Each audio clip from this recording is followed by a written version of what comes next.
മോളുടെ അടുത്ത് ഞാൻ ആവശ്യമില്ലാതെ അവകാശം എടുക്കാണെന്ന് നിനക്ക് തോന്നിയോ? സുസ്മിതയാണോ അതൊക്കെ പറഞ്ഞേ?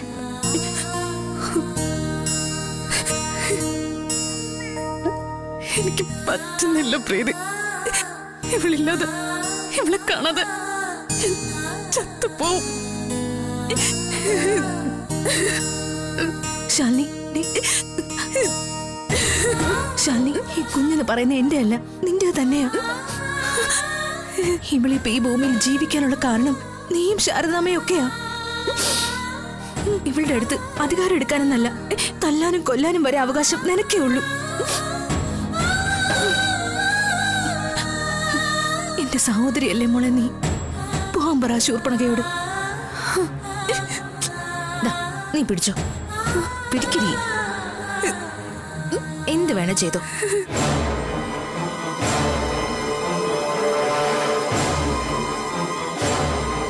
ആന്റപ്പന്റെ കയ്യിൽ നിന്ന് ആ പണം മേടിച്ചെടുക്കാമെങ്കിൽ നിങ്ങളൊന്ന് മേടിച്ചെടുക്ക്, ഞാനൊന്ന് കാണട്ടെ.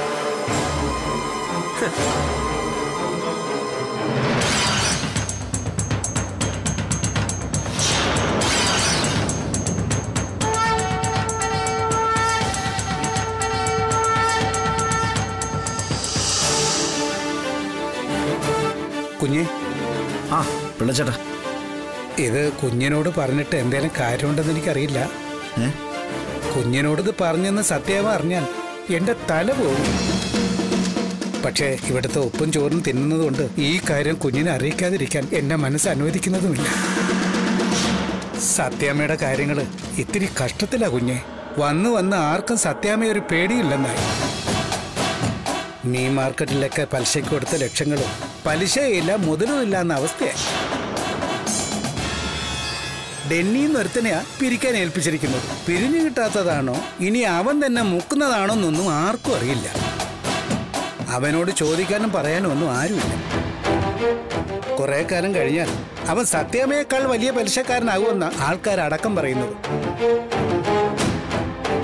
പണം പലിശയ്ക്ക് കൊടുക്കുന്ന ഒരാൾക്ക് അത് തിരിച്ചു വാങ്ങാൻ പാങ്ങില്ലാതെ വന്നാലുള്ളൊരവസ്ഥ കുഞ്ഞിനറിയാമല്ലോ.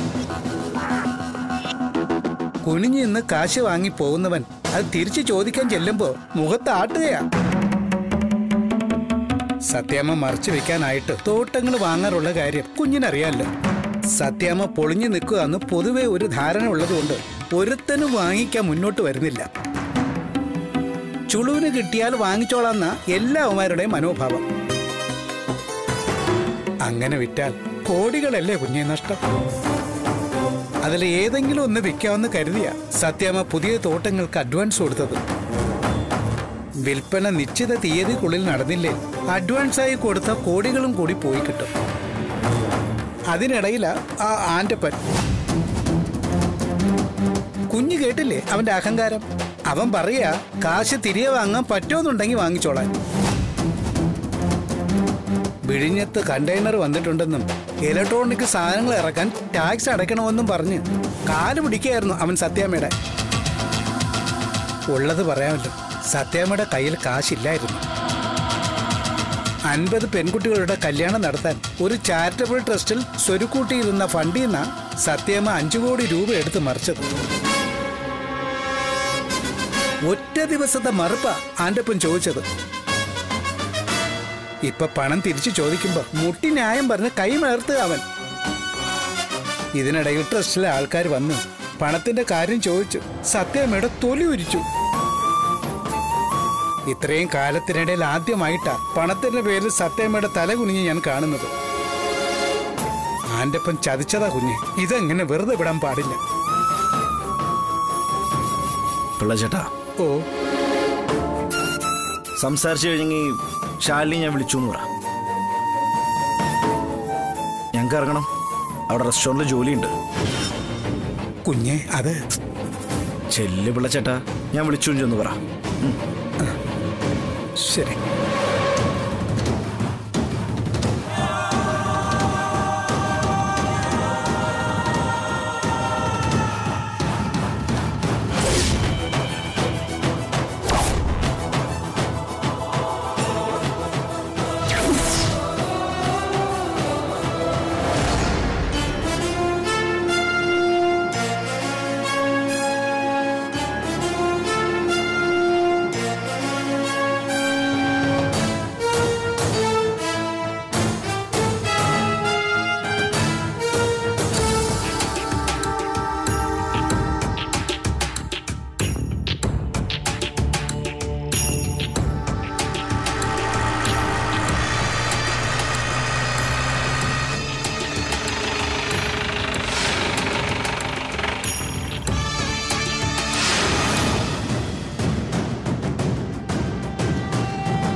പിന്നെ ആള് വരുന്നുണ്ടല്ലോ.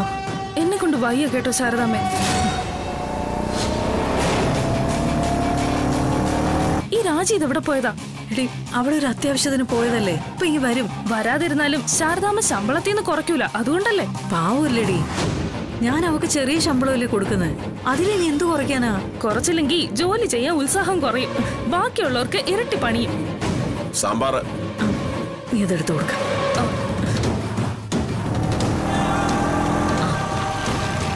അവിടെ ആയിരിക്കുമല്ലേ, വാ നമുക്ക് നോക്കാം. അതെ, അവിടെയല്ല, ഇവിടെ. ഇതാണ് ഹൃദയശ്രീ ഹോട്ടൽ. നമ്മുടെ കച്ചവടം പിടിക്കുവാണല്ലോ, അത് കൊള്ളൂല ശാരദാമ്മേ. വേണ്ട ശാന്തേ, ഉള്ള സ്ഥലത്ത് അഡ്ജസ്റ്റ് ചെയ്തിരിക്കേ. നമുക്ക് കിട്ടാനുള്ളതാണെങ്കിൽ നമുക്ക് തന്നെ കിട്ടും, വഴക്കിനൊന്നും പോണ്ട. അവൻ ഇങ്ങോട്ട് വരാൻ തുടങ്ങിയതല്ലേ ശാരദാമ്മേ?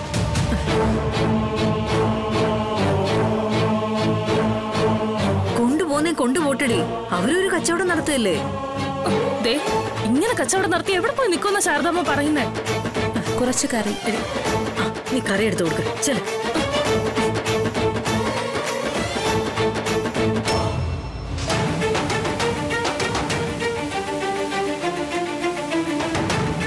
അല്ല, എന്താ ഇതൊക്കെ? ശാരികയല്ലേ പറഞ്ഞത് ഹൃദയശ്രീയിൽ ആള് കയറുന്നില്ലെന്ന്.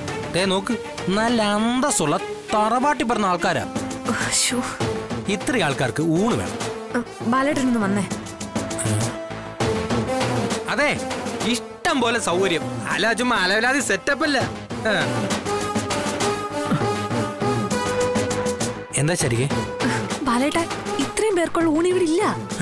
ഇല്ലെന്നോ? ടൗണില് പാർട്ടിയുടെ ജാഥയ്ക്കെന്ന് പറഞ്ഞ് ഞാൻ തടുത്തുകൂട്ടി ഇങ്ങോട്ട് കൊണ്ടുവന്നതാ. അയ്യോ, മുദ്രാവാക്യം വിളിച്ച് തൊണ്ട പൊട്ടി വിശന്ന് പൊരിഞ്ഞിരിക്കുകയല്ല. ഇനി കഴിക്കാനില്ലെന്ന് പറഞ്ഞാ അവരെല്ലാം കൂടെ എന്റെ മുതുകത്ത് പത്രസമ്മേളനം നടത്തും. രാവിലെ ആരും വന്നില്ലല്ലോ ബാലേട്ട, അതുകൊണ്ട് ഉച്ചയ്ക്ക് ഞാൻ കുറച്ചേ വെച്ചുള്ളൂ. ഇവര് വരുന്ന കാര്യം ബാലേട്ട എന്നോട് മുൻകൂട്ടി പറഞ്ഞിരുന്നോ? എന്നാൽ ഒരു കച്ചവടം നടത്തുമ്പോ അങ്ങനെയാണോ ചാരികെ? മുൻകൂട്ടി പറയാൻ ഞാനും വിട്ടു. ആളെ സംഘടിപ്പിക്കാനുള്ള ഓട്ടത്തിലായിരുന്നില്ല ഞാൻ. നമുക്ക് പാഴ്സലായിട്ട് എവിടെന്നെങ്കിലും വാങ്ങിച്ചാലോ? അതൊക്കെ ആൾക്കാർക്ക് മനസ്സിലാവും ചാരികെ. ഹോട്ടലിന്റെ പേര് ചീഞ്ഞ് നാറ, പിന്നെ വേറൊന്നും വേണ്ട. നമ്മൾ തുടങ്ങിയിട്ടേ ഉള്ളൂ, അത് ഓർക്കണം. അത്യാവശ്യം ചോറും കറികളൊക്കെ ഉണ്ട്, അതൊന്നും പൊടിപ്പിച്ചാ മതി. പാചകം അറിയാവുന്ന ഒരാളെ കൈസാഹ്യത്തിന് കിട്ടിയ 10 മിനിറ്റ് കൊണ്ട് എല്ലാം റെഡിയാക്കാം. ഇപ്പൊ പറഞ്ഞ ആരെ കിട്ടുമെന്നാ? ബാലേട്ടൻ ചെയ്യണം. ബെസ്റ്റ്. ഒരു ചമ്മന്തി അരക്കാൻ അറിഞ്ഞൂടാ എനിക്ക്. ശാരദാമ്മേ, ഇങ്ങനെ തുടങ്ങിയ ശരിയാവില്ല കേട്ടോ.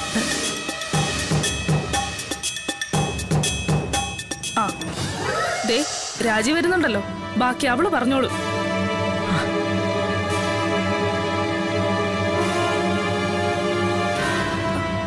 അവളെന്തിനാ അങ്ങോട്ട് പോകുന്നേ?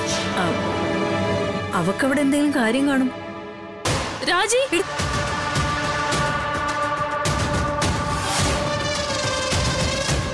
ബാലേട്ടൻ പറയും, അവര് വേറെ എവിടെങ്കിലും പോയി ആഹാരം കഴിക്കട്ടെ. അതെ, ഒരു കാര്യം പറയാനുണ്ട്.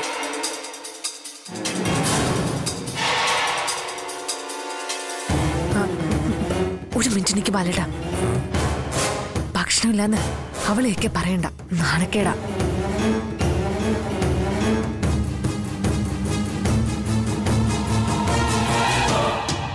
ഇവക്കെന്താ ഇവിടെ കാര്യം?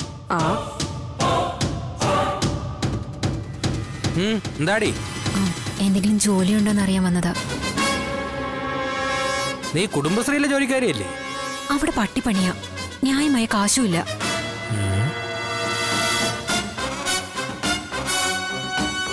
കൂലി കൂട്ടി തന്നാ ഞാൻ ഇവിടെ നിന്നോളാം. കുടുംബശ്രീയിലുള്ള ആരും ഇവിടെ. നിനക്കവിടെ എത്രയാ ദിവസക്കൂലി? 500. എന്നാ ഇവിടെ 750.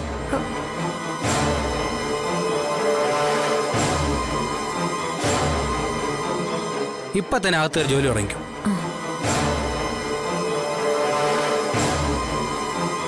അതെ, ഇത്രയും ആൾക്കാർക്ക് ഭക്ഷണം വേണം. ഒന്ന് പെട്ടെന്ന് ആയിക്കോട്ടെ.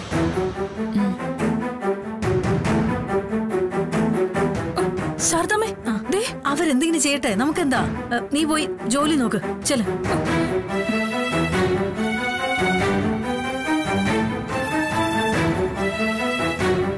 ഇപ്പൊ കൊണ്ടുവരും കേട്ടോ, എല്ലാരും റെഡി ആയിരുന്നു. ഇപ്പൊ ഇതാ ബുദ്ധി, നിനക്കൊരു സഹായം എന്തായാലും ആവശ്യമാണ്. അത് ശാരദാമ്മയുടെ സൂത്രപ്പണികൾ കൂടി അറിയാവുന്നവരാണെങ്കിൽ കൊടുക്കുന്ന കാശ് മുതല. കുടുംബശ്രീയെ നമുക്ക് പൊട്ടിക്കാം. കാശ് കൂടുതൽ കൊടുക്കുന്നോണ്ട് അവള് ചങ്ക് പറിച്ച് കൂടെ നിന്നോളൂ.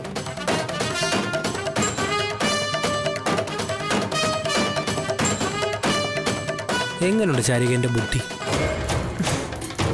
ശാരദാമ്മയുടെ ആയുധങ്ങൾ ഉപയോഗിച്ച് തന്നെ നമ്മൾ അവരെ തകർക്കും.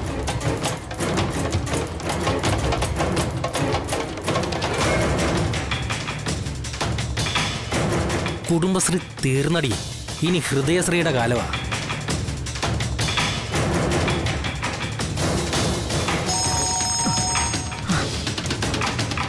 ഹലോ, എന്തായിടി? അവർ സമ്മതിച്ചോ? സമ്മതിച്ചു. ഞാനാണ് പറഞ്ഞു വിട്ടെന്ന് സംശയമൊന്നുമില്ലല്ലോ? ഇല്ല, പക്ഷേ ശാരദാമ്മ എന്നോട് ചെയ്തത് കൊലച്ചതിയായിപ്പോയി കേട്ടോ. ശാന്തയൊക്കെ എന്നെ പറ്റി എന്ത് കരുതും? അവരുടെയൊക്കെ മുഖത്ത് നോക്കാൻ പറ്റുമോ എനിക്ക്? എനിക്ക് വേണ്ടിയല്ലേടി, നീ ഒന്ന് ക്ഷമിക്കേ. ആൾക്കാരെവിടെ കാത്തിരിക്ക? എത്ര സമയം വേണ്ടി വരും? പകുതി ആൾക്കാർക്കുള്ള ഭക്ഷണം ഉണ്ടല്ലോ, മുഴുവൻ ആൾക്കാർക്കുള്ള ഇലയിട്ട് തുടങ്ങിക്കോ. അവർ പകുതി കഴിച്ചു കഴിയുമ്പോഴേക്കും ബാക്കി വിളമ്പിയാൽ മതിയല്ലോ. പറയുമ്പോൾ അത് ശരിയാണല്ലോ.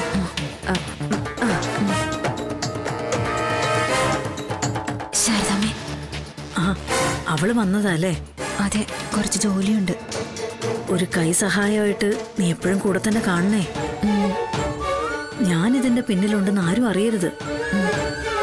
ഷാരി ആരുടെ മുന്നിൽ നാണം കെടാനോ തരം താഴാനോ ഇടവരരുത്. അതിനെന്ത് വേണമെങ്കിലും ചെയ്യാൻ ഞാൻ തയ്യാറാ. ഓർമ്മ വേണം എപ്പോഴും. ശരി ശാരദാമ്മേ. എന്നാ നീ വച്ചോ.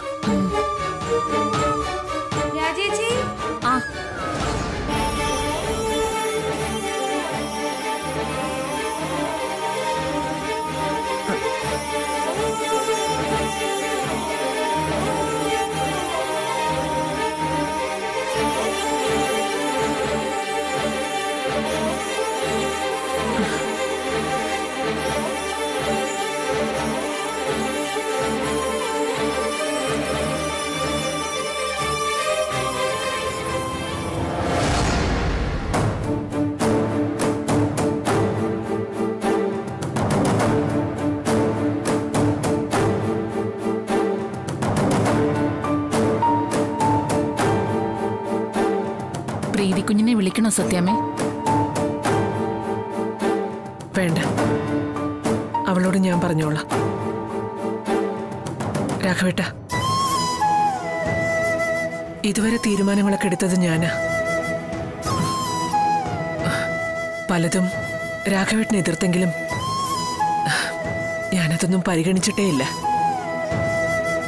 എന്റെ തന്നെ ബോധ്യങ്ങൾ, ധാരണകൾ, ഇതൊക്കെ എന്നെ നയിച്ചത്.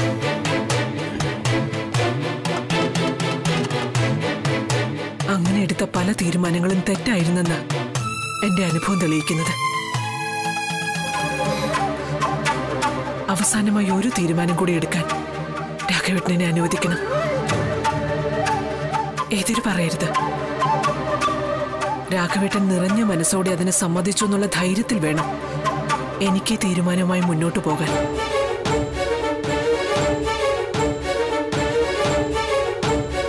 രാഘവേട്ട, നമ്മൾ ഈ വീട് വിൽക്കുക. പെട്ടുപോയി, വേറെ വഴിയില്ല. അധികം ബാധ്യതയില്ലാതെ വിൽക്കാൻ പറ്റുന്നത് ചവിട്ടി നിൽക്കുന്ന ഈ മണ്ണ് മാത്രം.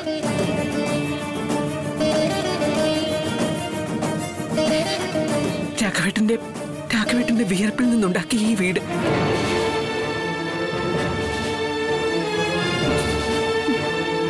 നമ്മുടെ കുഞ്ഞുങ്ങൾ പിച്ച വെച്ച് കളിച്ചു വളർന്ന ഈ വീട്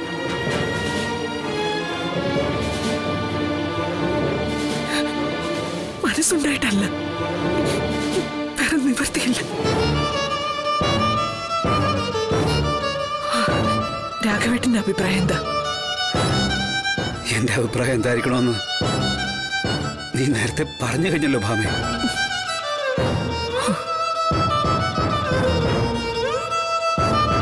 വിറ്റേക്കാം വിറ്റേക്കാം. ശാപങ്ങളൊക്കെ അങ്ങനെ ഒഴിവാവുന്നെങ്കിൽ ഒഴിവാവട്ടെ.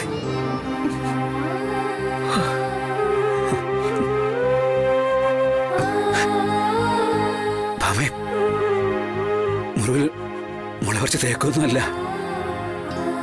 പക്ഷേ എത്ര പേരുടെ കണ്ണീര് ശാപമാ നീ പിടിച്ചു പറ്റിയത്.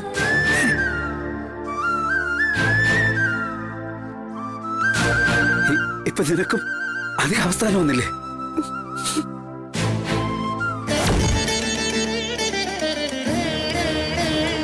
എന്നെ കൊണ്ടുപോലെന്ന് പറ മോളെ. മകനെ കാണാതെ അലഞ്ഞോണ്ട് തന്നെയാവും നിങ്ങളുടെ ചാവ്.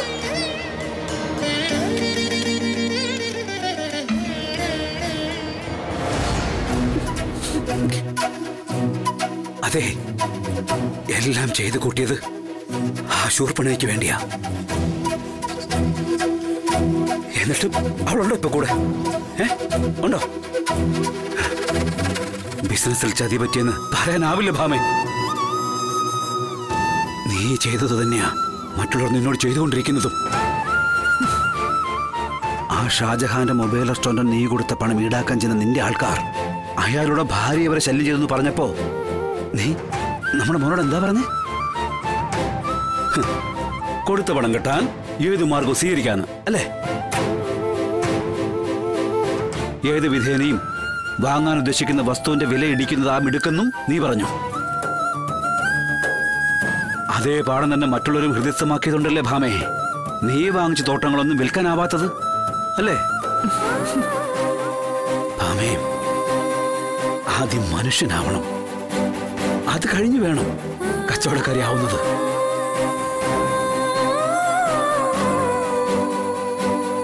നമ്മുടെ ശാരദാമ്മയുടെ കുടുംബശ്രീ ഹോട്ടലിൽ കയ്യേറാൻ ബാലേന്ദ്രൻ ശ്രമിച്ചപ്പോ വിഷ്ണു ഒരാധാരം വേണ്ടി പടിയേറി വന്നു. അതെന്താണെന്ന് വായിച്ചു പോലും നോക്കാതെ നീ പറഞ്ഞു ഇവിടെ അവന് കൊടുക്കാൻ പണമില്ലെന്ന്. എന്നിട്ട് എന്തായി? സൈക്കിൾ റേസിൽ ബാലേന്ദ്രനെ തോപ്പിച്ച് അവൻ വിജയിച്ചു. നിന്റെ കയ്യിൽ നിന്ന് അവൻ ട്രോഫിയും വാങ്ങിച്ചു. അന്ന് ആ ശാരദാമ്മയും മക്കളിൽ നിന്ന് അതേ അവസ്ഥയിലാ ഭാമേ നീയും ഇപ്പം നിൽക്കുന്നത്. വിഷ്ണു ആ മത്സരത്തിൽ ജയിച്ചില്ലായിരുന്നെങ്കിൽ ശാരദാമ്മ മക്കളെയും കൂട്ടിപ്പിടിച്ച് തെരുവിലേക്ക് ഇറങ്ങേണ്ടി വന്നേനെ. നാളെ കിടപ്പാട് നഷ്ടപ്പെടും. കോടികള് നിക്ഷേപം ഉണ്ടായിട്ടും അതെടുത്തൊന്നും ഉപയോഗിക്കാൻ പറ്റിയില്ലെങ്കിൽ ആ പണത്തിന് കടലാസ് തുണ്ടിന്റെ വിലയുണ്ടോ ഭാമേ? ഇല്ല.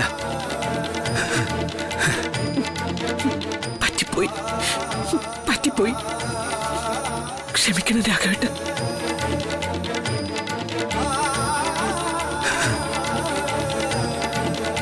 ഭാമേ, നമുക്ക് തിരുത്താൻ ഇനി സമയമുണ്ട്. നമ്മളെ ഇപ്പോഴത്തെ ഈ നമ്മുടെ പ്രതിസന്ധി രക്ഷപ്പെടുത്താൻ നമ്മുടെ മോനെ കൊണ്ട് മാത്രമേ പറ്റൂ. അതും നീ വിചാരിച്ച. വേണ്ട രാഘവേട്ട, അതിനുവേണ്ടി സത്യഭാമയുടെ തല വിഷ്ണുവിന്റെ മുമ്പിൽ കുനിയാൻ പോകുന്നില്ല.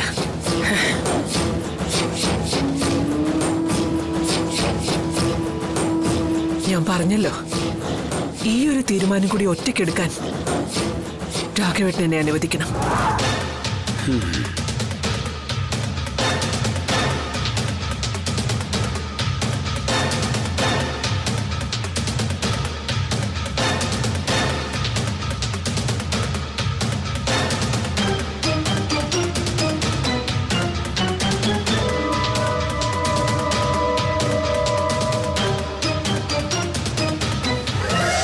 സാർ, വിഷ്ണു കുഞ്ഞിനെ അറിയിച്ചിട്ടും വലിയ പ്രയോജനമുണ്ടെന്ന് തോന്നുന്നില്ല. ഞാൻ ഈ കാര്യത്തിൽ ചില സൂചനകൾ കൊടുത്തിരുന്നു വിഷ്ണു കുഞ്ഞിന്. അത് കേട്ടതായിട്ട് പോലും നടിച്ചില്ല.